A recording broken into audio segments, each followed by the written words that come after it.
నమస్కారం పిల్లలు, ఎలా ఉన్నారు?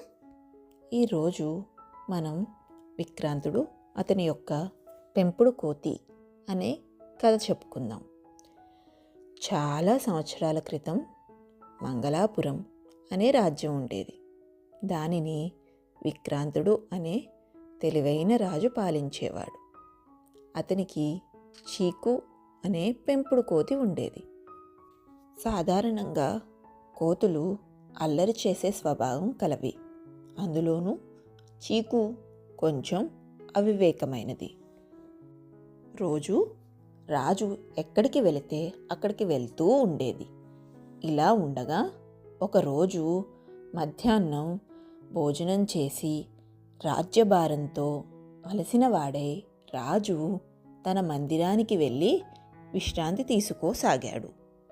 చీకు రాజుతో పాటు వెళ్ళి అక్కడే ఉన్న పెద్ద ఆకుతో రాజుకి గాలి విసురుతూ ఉంది.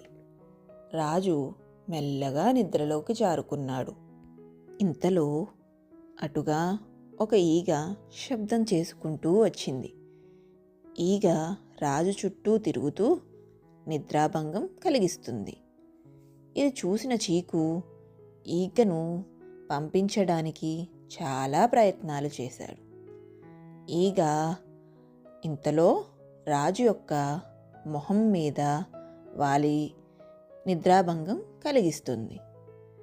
ఇది గమనించిన చీకు ఎంతో కోపంతో పక్కనే ఉన్న రాజుగారి కత్తిని తీసి దాని మీదికి వెళ్ళాడు. ఇంతలో ఈగ చలాకీగా అక్కడ నుండి తప్పించుకుంది. కానీ అప్పటికే జరగాల్సిన నష్టం జరిగిపోయింది. ఆ కత్తి రాజుగారి ముక్కుకి తగిలి గాయం చేసింది.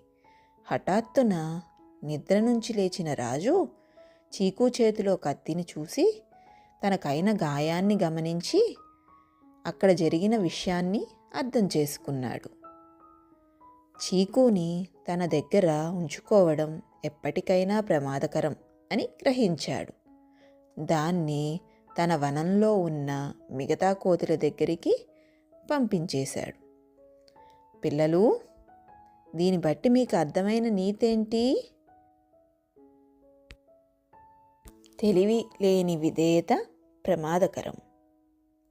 మళ్ళీ ఇంకొక కథతో కలుసుకుందాం.